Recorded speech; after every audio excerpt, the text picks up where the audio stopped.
Hey, how y'all doing? This is Marco Mendoza, and you are watching Rock.sk. And I just want to send a big hug and a kiss to all my friends, new friends in Slovakia. I hope to see you out there soon. Go to marcomendoza.com for information, and we'll hook up soon. Peace. Ciao.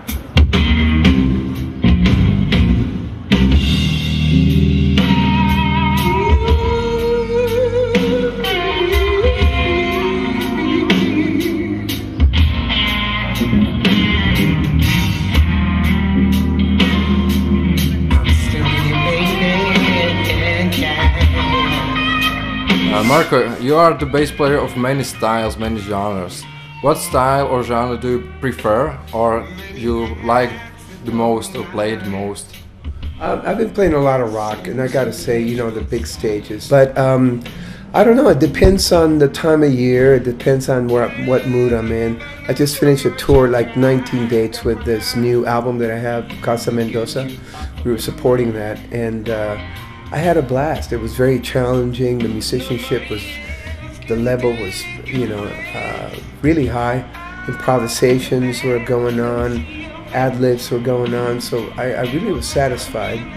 But I'm getting ready to do this album with Neil Sean now, and so you put that hat on, go into the studio to record, and then rehearsals with Ben Lissy start right away. So I enjoy it all, honestly. I mean, everything's got something you can get out of it, but I'm just grateful and privileged to be working this much, So I dig it all. I really do.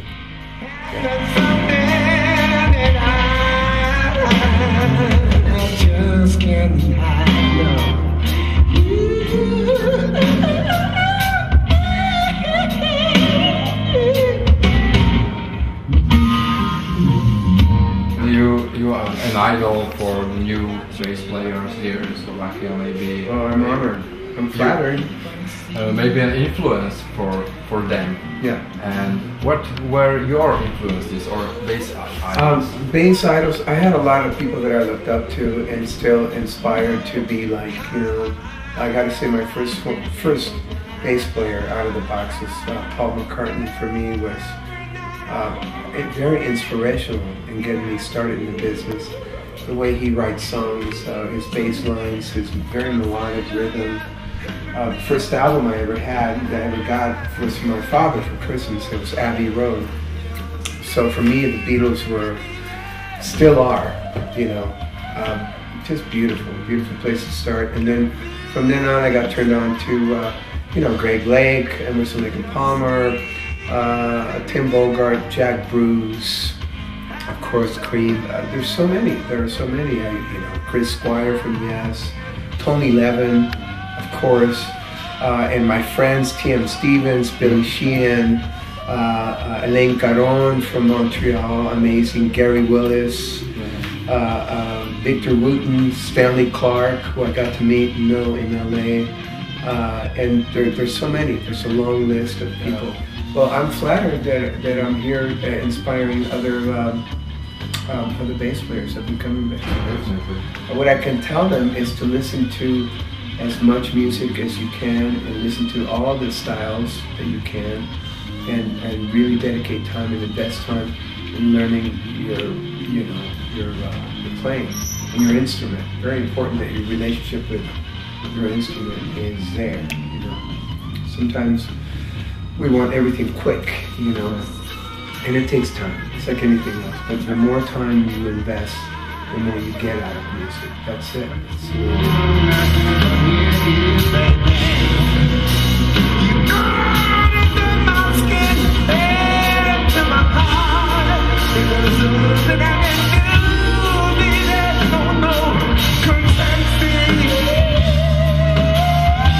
What kind of music do you listen to now?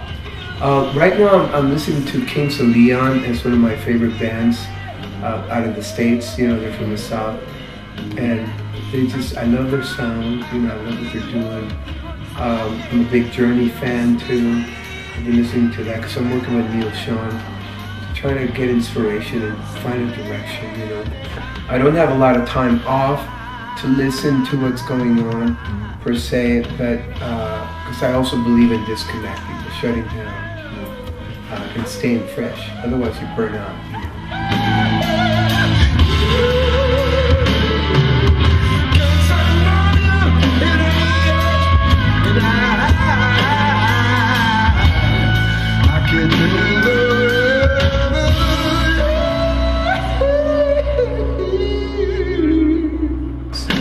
Well, the reason why it came up, you know, we all came up with the Casa Mendoza idea. My producer, Grossi and Ed from Banska, they were happy with it because it represents a little restaurant, Casa Mendoza, which implies all kinds of styles and a fusion of sorts. And I really like doing that, man. For some reason, when I have the freedom to be creative, that's what happens. We go and we implement the salsa grooves, which I love, the Brazilian grooves, and fusion, and rock and roll, R&B, and gospel, and blues.